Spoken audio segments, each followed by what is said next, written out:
Bonjour à tous et bienvenue dans cette vidéo. Aujourd'hui, j'aimerais vous présenter l'Expedition Frame Pack d'Apidura. Donc là, on est sur un format de 5 litres et vous voyez le sac monté sur un vélo de taille 56 cm. Alors ce sac vaut environ 140 € en 2023. Il dispose d'une poche principale à l'avant et je vous montrerai plus tard d'une seconde poche à l'arrière. On a 6 points de fixation, donc avec deux systèmes différents. Tout d'abord, on a un système de sangle. Je vais vous zoomer un petit peu pour vous montrer comment ça fonctionne. On a un système de sangle qui s'accroche autour du cadre. Donc ce que je vous conseille aussi également, c'est de protéger votre vélo avec du scotch afin de ne pas abîmer la peinture avec les frottements. Donc les deux fixations à l'avant, ce sont des sangles que l'on attache autour du cadre et que l'on serre. Au-dessus, nous avons un autre type de fixation qui est ajustable, celui-ci. Donc, au-dessus, j'ai une sacoche qui utilise déjà une sangle. Et donc, je n'ai pas utilisé le scratch Apidura qui doit passer par ici. Mais j'ai utilisé cette sangle pour fixer la sacoche. Et on a deux options. Si jamais vous avez une vis ou comme moi une sacoche, pour attacher le sac Apidura ici. Ensuite, à l'arrière, vous avez deux autres scratch qui ceux-ci sont fixés sur le sac et se mettent autour du cadre. Donc on a une bande antidérapante dessous, ce qui fait que ça ne bouge pas.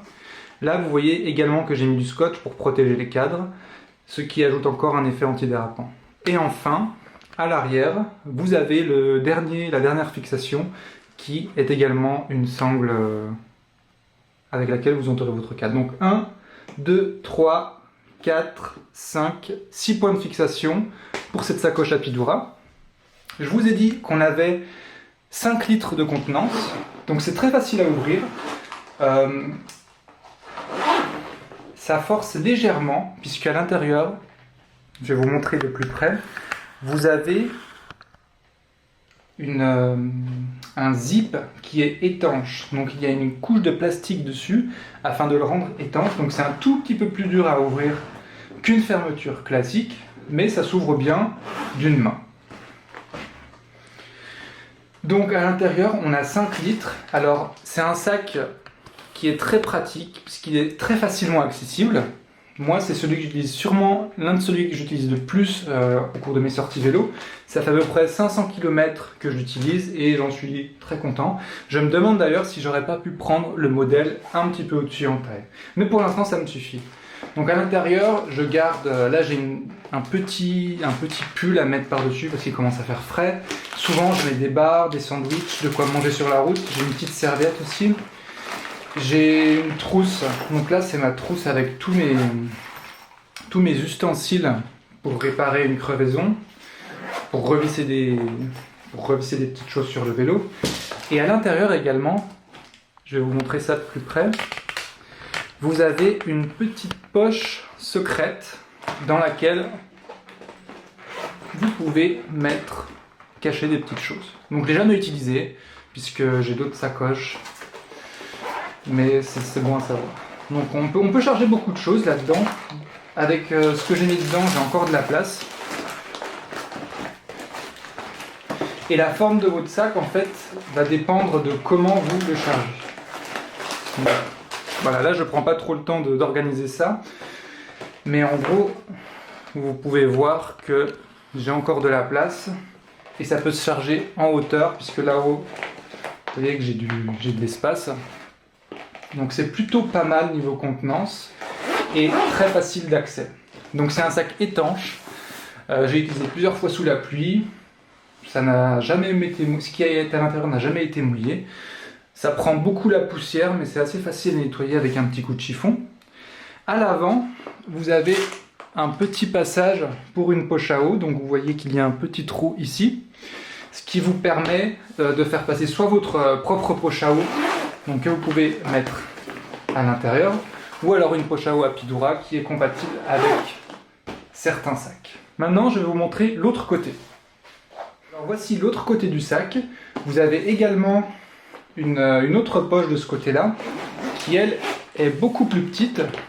Donc c'est une poche dans laquelle je mets des petites lingettes, des mouchoirs, des petits sacs. Donc c'est des petites choses très fines qu'on peut mettre ici. Ça permet de séparer un petit peu certains objets fins du reste de votre sac. Donc ça donne un petit peu plus d'organisation. Également là on est sur un revêtement étanche avec une fermeture étanche. Et suivant comment vous chargez votre sac, voilà, vous avez une forme un peu différente. Mais généralement, voilà, cette petite bande qui dépasse au début, elle me gênait. Mais en fait, je me suis rendu compte qu'on la touche pas vraiment. Je vais vous montrer ce que ça donne quand on voit le sac de haut. Voilà, vous pouvez voir que de haut, le sac ne dépasse pas tant que ça sur les côtés. Donc c'est pas très gênant. Je trouve qu'il se marie plutôt bien au cadre du vélo. Donc c'est plutôt pratique. Et c'est facile d'accès. Donc comme je vous disais, vous avez juste à utiliser une de vos mains en conduisant. Ça peut se faire que d'une seule main pour accéder à ce qui se trouve à l'intérieur du sac. L'un des problèmes qu'on peut avoir avec un sac de cadre, c'est que ça prend de la place sur toute la partie haute du vélo. Donc on a moins de place en dessous pour mettre des gourdes. Et ça peut aussi poser des problèmes pour sortir les gourdes. Donc depuis que j'ai installé ce sac, j'ai dû changer mon système de gourdes. Avant j'avais 2 grandes gourdes. Et j'ai dû passer à un système avec une petite gourde, donc qui est dans son socle d'origine. Je peux la sortir par le haut en faisant un petit mouvement, sans problème. Par contre, pour la seconde, si je veux garder une grande gourde et même une petite, j'ai dû investir dans un socle de gourde où l'ouverture est latérale. Donc au lieu de sortir par le haut, je sors ma bouteille par le côté et ça me permet de la mettre sans avoir à la lever. Je pourrais également le faire ici, mais j'ai jamais eu le problème pour la sortir. Donc j'ai uniquement changé le socle de cette gourde. Et petit détail, ce socle était un petit peu plus haut. Donc en gros, le bas n'était pas ici, mais il était ici, parce que mes vis sont très hauts. Je ne sais pas pourquoi le fabricant de ce vélo a décidé de mettre les vis hauts, mais dans ce cas-là, il existe des petits élongateurs, en gros, qui vont vous permettre de mettre votre gourde plus haut ou plus bas. Et effectivement, Apidura est une des marques qui en vend, donc il n'y a pas que Apidura, mais je vais vous montrer celui que Apidura a fait, puisque c'est celui que j'ai installé sur le vélo. Donc vous voyez, c'est une petite barre qu'on va installer. Dessus, il y a 3 vis, ce qui va vous permettre sur les 2 premières vis de mettre les vis de base. Donc vous voyez, moi, elles étaient vraiment très hautes. Donc la bouteille commençait ici. Donc avec les 3 vis, je peux accrocher mon attache bouteille sur les 2 vis du bas. Donc ce qui me permet de redescendre ma bouteille et de gagner de l'espace. Donc voilà, ça c'est un petit problème, une petite chose à savoir, c'est qu'on va perdre de la place. Et si vos gourdes sont hautes, il faudra peut-être prévoir un système pour les redescendre ou installer un système pour les rentrer et les sortir sur le côté. Alors je finirai par un petit détail. Donc je suis très satisfait de ce sac. Super, on peut stocker beaucoup de choses. En plus le poids est vraiment bien placé au niveau du vélo, il n'est pas trop haut, l'accès est très facile, le prix un petit peu élevé, mais là on est sur des équipements de bikepacking.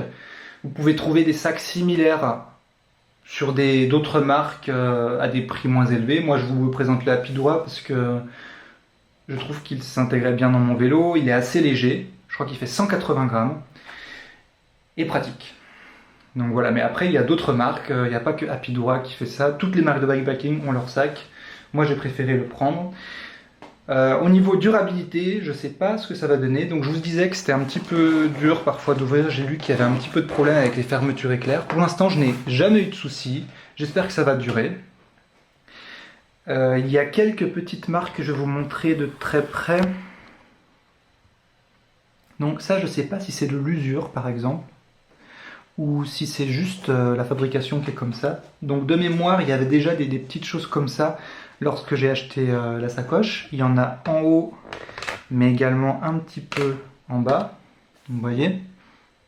Donc je ne sais pas si c'est quand ils ont soudé les coutures que c'est apparu, ou si ça s'est fait petit à petit quand je roulais. Je vous avoue que j'ai pas pris de photos avant, après.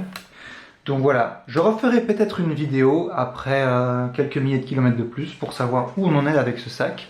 Mais en tout cas, si vous faites de longs trajets, ou même si vous avez envie de transporter des choses sans les mettre sur le dos, que ça rentre pas dans une petite sacoche de selle ou une petite sacoche comme celle-ci, c'est un très bon investissement d'acheter un sac de cadre. Et d'ailleurs, si vous voulez faire du bikepacking, je pense que c'est un des premiers achats à faire, peut-être avec la sacoche de sel, puisque c'est un sac très très facile d'accès. Si vous faites une sortie bikepacking, vous aurez beaucoup de choses à porter ici. Vous pouvez mettre vos piquets de tente. Mais également, si vous faites juste une sortie sportive, vous n'avez pas à le démonter, puisque c'est un sac assez léger qui reste dans la prolongation de votre vélo, donc il n'y a pas beaucoup d'accroche au vent. Voilà, c'était tout ce que j'avais à vous dire sur ce sac. J'espère que cette vidéo vous aura été utile. Si vous avez des questions, des commentaires, n'hésitez pas à les poster dans la vidéo. Merci.